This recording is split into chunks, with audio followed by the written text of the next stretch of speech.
everybody. So hi, I'm Kate from Tokyo Urban Baby. I decided to do a quick impromptu live because actually today is a national holiday in Japan, and so I decided to do a quick live video while I had the time. So thank you for joining, and so I'm going to give a quick explanation about what's included in my new Kyoto guide. So I'm very excited to launch. I just launched this weekend, and I received some questions about what's included in my Kyoto guide. So I thought I would show you about exactly the areas that are included. Oh, hi, Don. How are you? So yeah, I hope you're having a nice national holiday, Don. So I decided to do a live video to show what's in my Kyoto guide. So let me start. So first of all, if you haven't been to Kyoto before, most people come into Kyoto Station first. So let me just put Kyoto Station here. I don't know if you can see, and that's not very nice writing, but you know what I'm saying. So, hi, how are you, Breeze? So, this is Kyoto Station. So, of course, most people come from Tokyo on the Shinkansen. It's about 2 hours on the Shinkansen from Tokyo. And so you usually come into Kyoto by that way. And just to let you know, this is a little tip that the Shinkansen comes into the south side of Kyoto Station. And just to let you know, around here, but the other local trains are actually on the other side. So not many people realize, but Kyoto Station is actually very big. It's bigger than what I expected when I first went there. And when you got kids, it's actually quite hard to navigate because you need to know how to get from one side to the other, or for example, how to get to your hotel. So just to let you know that Kyoto Station is a lot bigger than what you may realize as a first starting point. Okay, so my Kyoto guide includes the top 5 locations, which these are my personal recommendations. There's a lot of beautiful temples and shrines to see in Kyoto. So what I've included is my top 5. And these are huge areas which include a range of sightseeing spots as well. So number 1 is the Kyoto Station area. So I've really covered this side of Kyoto Station. I hope you can see that in the video. Yeah, and so here you may know Toji Temple. Toji Temple is really, really beautiful. It has that huge black kind of pagoda, and it's really, really stunning, especially if you go there in the cherry blossom season, because I just posted a photo actually that I took this year in the cherry blossom season, and the contrast of the pagoda with the cherry blossoms is really, really beautiful. But it's actually very, very hard to know how to enjoy with your kids, especially if you have a baby or a toddler.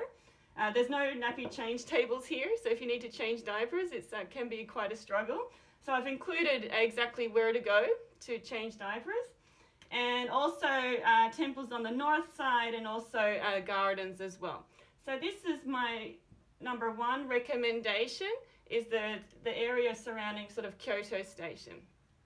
And the reason why I've included that as well, because you might go, if you're in Kyoto for like 3 days or even a week, this is great because you can be going and doing sightseeing, but to be honest, sometimes with kids, you just want a down day, like a break. Sometimes your kids just want to have a rest, and this area is really good as a rest day or even an afternoon. And number 2 is Fushimi Inari Shrine. So this map is not to scale. I'm just going to put boxes here of which areas I'm covering. So Fushimi Inari Shrine is down here, so south of Kyoto. Sometimes if you haven't been to Kyoto before, you may wonder, where is this? This is the place that has the amazing red torii gates. And, like thousands of torii gates, those red gates. And it's really, really beautiful and great place to take photos. But not many people know where it is. So it's actually south of Kyoto. To be honest, I always catch a taxi there with my kids. Because you can catch a train there, but I usually catch a taxi there because it's just easier. And jump in a taxi and get there, and then you can enjoy with your children. But again, similar to what I mentioned, that there's no nappy change tables. And so when you're going up on the mountain where all the red torii gates are, there's no place to change nappies, and you can't take your stroller with you because there's like thousands of steps. So you usually leave your stroller at the bottom, unless you want to carry it up the steps. So you can't really do a quick nappy change in the stroller either. So it's important to know exactly where to change nappies And also the other big challenge is where to eat, because this is very, very busy area and can be really, really packed with people. And the cafes and restaurants, it's sometimes hard to get into. So it's really, really great to know where to go with your children, because if they're hungry, if you're going there and then your kids tell you that you're hungry, and of course you may have snacks, but if you need something more substantial, you need to know where to go and how to get there. So that's number 2 is Fushimi Inari Shrine. And number 3, I'm going to move on quickly. So we'll go to number 3 is Kiyomizu Dera Temple. So again, this map is not to scale. Let me try and squeeze it in here. So it's kind of on the northeast side of Kyoto Station. So this is actually another large area. And I've included also itineraries in my Kyoto guide, so you can follow the walking routes that I recommend with your kids. And a stroller is how to get around these areas and enjoy as you're walking around. So Kiyomizu Dera Temple is really, really stunning. I always go there with my kids. I've even stayed like close to the temple before in a guest house, and that was really beautiful and like really, really local. And of course my kids woke up at the crack of dawn, so I decided to sort of make the most of it, and we went up to the temple at sunrise, and it was really, really beautiful. Highly recommend doing that. And then you can enjoy the sunrise, and there's usually just a few local people there, and they were so sweet when I went there with my kids. Everybody was really, really sweet and really, really wanted to chat with my kids and saying hello to them. They were really cute.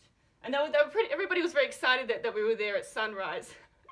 I think not many foreigners go there at sunrise, so they were very excited that I was there. It was like 6 o'clock in the morning. So I highly recommend doing that.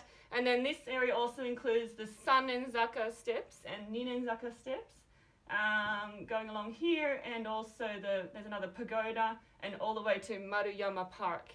Maruyama Park is very, very famous, very, very, I had a question yesterday asking me if the guide covers the areas for cherry blossom viewing. So yes, it does. My answer is yes, it does. And Maruyama Park is like one of the most famous places to go to see the cherry blossoms. So that's all included in this area here in my guide. And let's move on to number 4, which is Gion. Again, this is not to scale. Let me just put it up here. I hope that's in the video, yeah? So this is Gion. So again, Gion is it's usually on people's bucket list. Everybody wants to go there.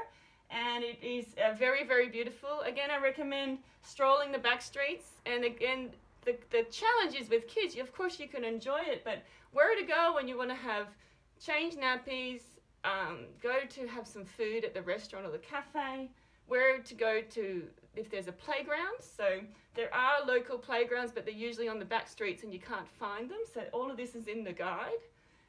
And I've also included, this is actually a little bit longer. I've included all the way, closer to some other shops. So you can combine the Gion sort of historical area of Gion with also more areas that have child facilities. So that's really great, a combination, so you can enjoy the sightseeing as well as in sort of balancing it with some sightseeing as well as child-friendly areas where you can take a break. Okay, so that's number 4 is Gion. And number 5 is up the top here. Let me just try and include it up here. So number 5 is covering, sort of crosses over there, is the Kyoto Imperial Palace. So this is very, very beautiful, but my big tip is it's huge. The Kyoto Imperial Palace gardens are huge, and you can catch a bus there if you want to, but my recommendation is to catch a taxi there with your kids, because then you can save a lot of time. Because if you're in Kyoto for just 3 days, you don't want to be sort of spending too much time, trying to get to places. So I do recommend catching a cab. This is another tip, is that in my guide, this is a tip that there is a foreigner-friendly taxi, like taxi drivers that speak English, and they come up here on this side of Kyoto Station, and they were fantastic. Actually, I could skip the queue. I could skip the queue of the normal taxis, and I grabbed this special taxi, and it was great. And the taxi driver was very, very sweet. and helped us out. So going up to Kyoto Imperial Palace, so as I recommended, it's very, very big, so it's important to plan exactly where to go before you get there.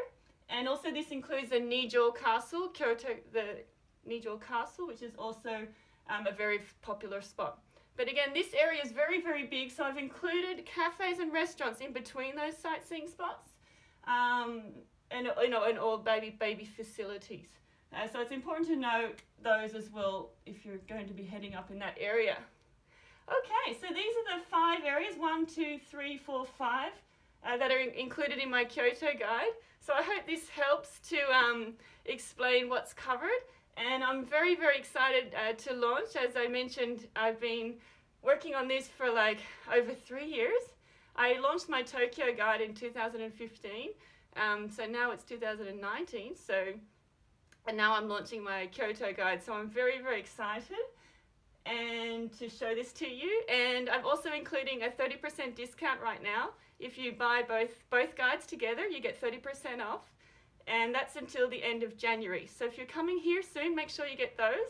And it's a huge lifesaver. So even if you're just spending like a couple of days in Tokyo and then you're heading to Kyoto. I also received an email yesterday I'm like running out of, it's very cold here. I'm actually standing here with not many clothes on. I'm running out of my breath. But what was I going to say? Yes, so I received an email yesterday from a mother who's going to be going up to Hakuba skiing, and then she's going down to Kyoto for a week. So even if you're passing through Tokyo, I do recommend getting my full guide, including both guides, because it's a huge lifesaver, and I do guarantee that. So I hope this helps, and thank you very, very much for joining. I think there's more people joining now, but I will try and save this in my Instagram, so hopefully you can view it afterwards. But just as a recap, this covers the Kyoto guide, which I've just launched on the weekend, and which I'm very, very excited about. It's a national holiday here in Japan today. That's why I thought I'd take this chance to talk with you all and explain about what's included in my guide. All right, so I'm going to sign off now, and please let me know if you have any questions, and hopefully I can save this into my Instagram, and I'll talk to you soon. Okay, bye-bye. Bye. Let me try and do this.